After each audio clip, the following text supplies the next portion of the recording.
ago, when I was still living in Mexico, I went to pick up my kids at school and parked my car in the line and wait to get your kids from school. And I saw a lady walking down the sidewalk, and she recognized a friend in the car ahead of me. And so they made eye contact, and sidewalk lady came to the parked car lady's car, and she had already opened the window for her. So sidewalk lady proceeds to plunge her torso through the open window on the passenger side, cross over, and kiss her friend on the cheek. And her feet were they were literally dangling outside the window. And I thought to myself, oh my gosh, that really takes a lot of determination, right? That's kind of crazy.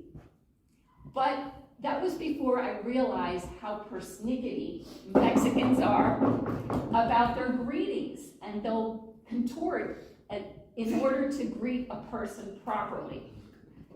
Crazy, right? But the thing is that greetings in Mexico are important. Let me rephrase that. Actually, greetings in Mexico are of the utmost importance. And you might say, well, why?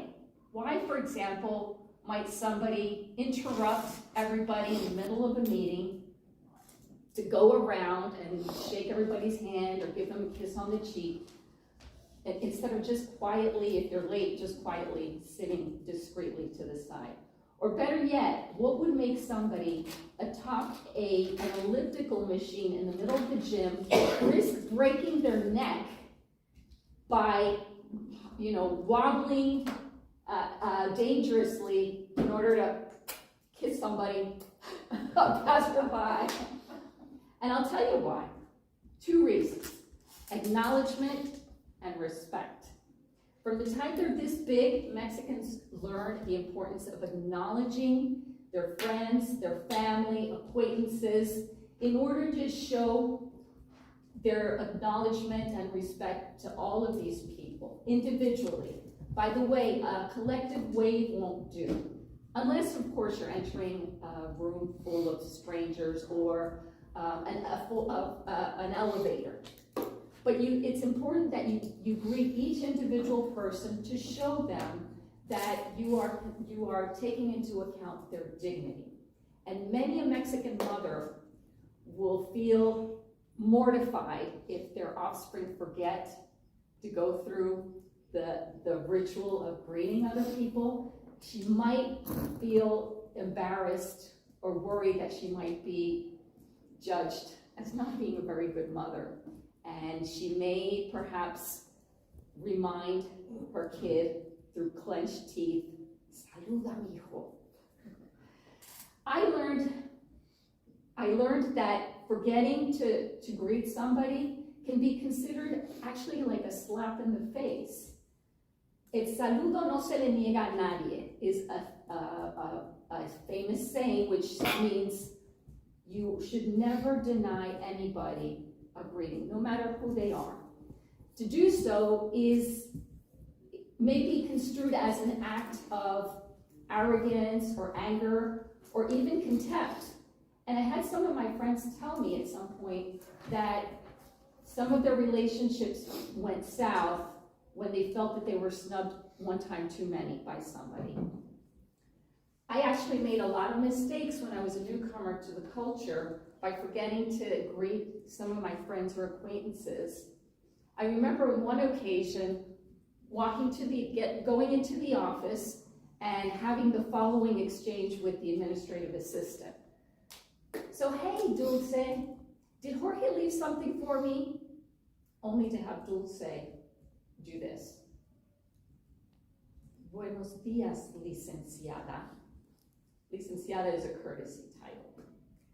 And of course, I proceeded right away to apologize for my neglect and give her a kiss on the cheek and hope that I could redeem myself later on. Some of my friends who knew me a little bit better would tell me honestly, or they would joke with me and they would say, "Maria, what, did we sleep together?" And I'd be a little concerned because I was pretty sure we hadn't. And their tone told me that this wasn't playful sexual banter. It seemed like they were actually annoyed. And when they saw my flummoxed face, they would patiently explain to me that you are expected, unless you live together, and even if you do, you're expected to greet each person during the first interaction of the day. And by the way, when you leave, you're supposed to say farewell to the person. If you don't do that, you might be reproached the next day, for example, that, hey, you didn't say goodbye when you left the party. Another thing I had to learn was who greets whom. You'd think it would be a random occurrence, but actually the rule is last one in, first one out. So if you're the last one into the room, you're the one who has to go around and greet everybody. If you're the first one leaving, you're the one who has to go around and say goodbye to everybody. So, go figure. Now, Toasties, I have given you some vital information so that the next time you go to Mexico, you know what you have to do. If you see somebody plunging their torso into a pretzel or turning into a pretzel, you know not to judge them too harshly. And who knows, you might be able to learn to do the pretzel as well. Thank you so much.